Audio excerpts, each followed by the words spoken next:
বাংলাদেশে ক্রিকেট মানে শুধু খেলা নয়, এখানে জড়িয়ে থাকে আবেগ, অর্থনীতি, এমনকি রাজনীতিও। সাম্প্রতিক সময়ে বাংলাদেশ ক্রিকেট বোর্ডের নির্বাচন ঘিরে আলোচনার ঝড় উঠেছে।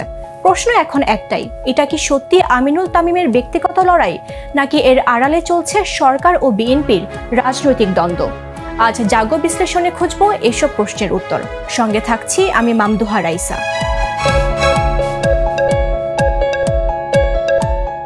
বাংলাদেশ ক্রিকেট বোর্ড বা বিসিবির নির্বাচনে দুই পরিচিত মুখ এখন কেন্দ্রবিন্দুতে।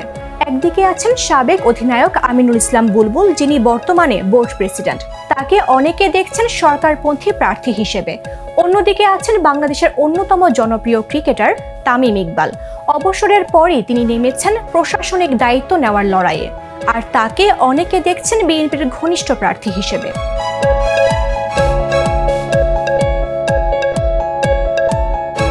নির্বাচন প্রক্রিয়ায় সরকারের প্রচুর হস্তক্ষেপ আছে। বোর্ড প্রেসিডেন্ট হিসেবে আমিনুল নিজের ক্ষমতা ব্যবহার করে বিভিন্ন জেলায় প্রভাব বিস্তার করছেন। কাউন্সিলর বাছাই ও মনোনয়ন দেওয়ার প্রক্রিয়া হয়েছে সংবিধান বিরোধী। সবকিছু সাজানো হয়েছে একজন প্রার্থীকে সুবিধা দেওয়ার জন্য।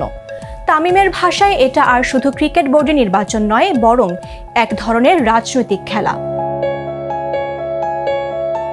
অন্যদিকে আমিনুল ইসলাম ও নির্বাচন কমিশন এসব অভিযোগ অস্বীকার করেছেন। তাদের দাবি, সবকিছু হচ্ছে বিসিবির সংবিধান অনুযায়ী। নির্বাচন কমিশনের প্রধানও বলেছেন, আমিনুলের বর্তমান পদ নির্বাচনে কোনো বাড়তি সুবিধা এনে দেবে না। অর্থাৎ তারা বোঝাতে চাইছেন, নির্বাচন স্বচ্ছ ও ন্যায়সঙ্গতভাবেই হবে। এখানেই মূল বিতর্ক, আমিনুল তামিম নাকি সরকার বিএনপি। অনেক বিশ্লেষক বলছেন, এখানে আসল লড়াইটা ক্রিকেটারদের মধ্যে নয়, ক্রিকেট বোর্ডের নির্বাচন এখন দেশের রাজনীতির প্রতিচ্ছবি হয়ে উঠেছে। বিসিবির নিয়ন্ত্রণ মানে কোটি কোটি টাকার বাজেট, আন্তর্জাতিক টুর্নামেন্ট আয়োজন, খেলোয়াড় বাছাই থেকে শুরু করে দেশের ক্রিকেটের ভবিষ্যৎ নির্ধারণ। কিন্তু যদি ক্রিকেট প্রশাসনের রাজনৈতিক প্রভাব বাড়তে থাকে, তাহলে ক্ষতিগ্রস্ত হবে প্রকৃত খেলোয়াড়রা, ক্ষতিগ্রস্ত হবে মাঠের ক্রিকেট।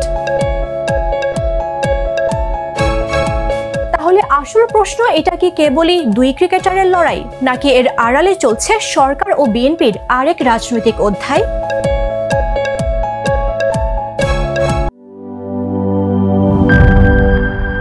বান্ডেল থাকলে প্রতি সেনমানিতে টাকা বাঁচবে।